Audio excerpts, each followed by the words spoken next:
The Fanatic is a 2019 American psychological thriller co-written and directed by Fred Durst. It stars John Travolta, Devon Sawa, Anna Golja, Jacob Grodnick, James Paxton, and Josh Richmond. It follows a character named Moose, a grown man with autism who is a die-hard fan of a popular action star, Hunter Dunbar. When an opportunity arises to meet the famous actor in person, Moose is very thrilled. But circumstances change, and Moose unfortunately doesn't get the long-awaited interaction he feels he deserves. Feeling cheated, Moose takes it upon himself to find out where Hunter lives. When finding out his hero isn't really what he thought he was, Moose's behavior towards Hunter takes a darker turn. Aaron, Chocolate mousse. I can't talk too long. I gotta poo. You wanna know what's new with me? You got Martin Sheen's autograph on my Badlands poster. Nope. I'm going to a party tonight with Hunter Dunbar. Really? Yep. Fred Durst is mainly known as the frontman for the rap rock group Limp Bizkit. The Fanatic marks his third full-length feature film effort as a director. His previous credits include The Education of Charlie Banks and The Long Shots. He also made his acting debut in the 2006 straight-to-video thriller Population 436. Principal photography began in Birmingham, Alabama on March 2018. Production was completed in Hollywood and Highland Park, Los Angeles. I was first made aware of this film after watching Chris Stuckman's Hilariosity review, where he openly encourages people to see it and describes the film as an unintentionally hilarious comedy. While many other reviewers have had similar gripes about the film, after seeing it for myself, it appeared that many people may have misunderstood this film to a certain degree.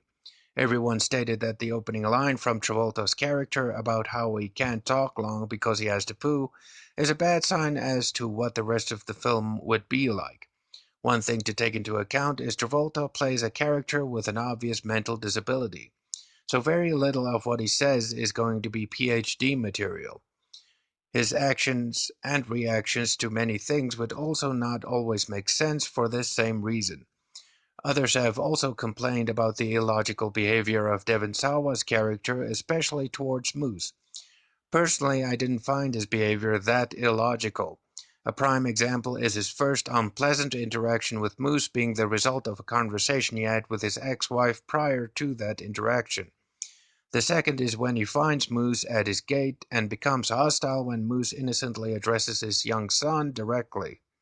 Sorry, Mr. Dunbar, but I have every VHS, I have every DVD, and you're so rad in The Warrior. I just don't want you not to sign my stuff. You came to the place, but I'm officially done. But where do you see the special items that I have? This is Space Vampires. How would I sign your face with my fucking fists? That's a collector's item you're not gonna want to take home. While not a perfect film, The Fanatic is not that bad. John Travolta is brilliant in the title role, and Devon Sawa stands his ground quite well. Although the best way to watch this film isn't to try and latch onto any of the characters, but to try and purely understand their mindsets. The one thing that brings it down a bit is this kind of story has been done many times before. The Fanatic isn't going to impress by bringing anything new to the table. The other is that it could have elaborated more on certain events taking place during the third act. I did speculate as to why and how the characters behaved the way they did in that act. However, I felt the reasons don't have to be spoon-fed to the audience with any kind of exposition. They just need to be presented a tiny bit clearer. Overall, Fred Durst's third offering is a fair effort, so it gets a 5 out of 10.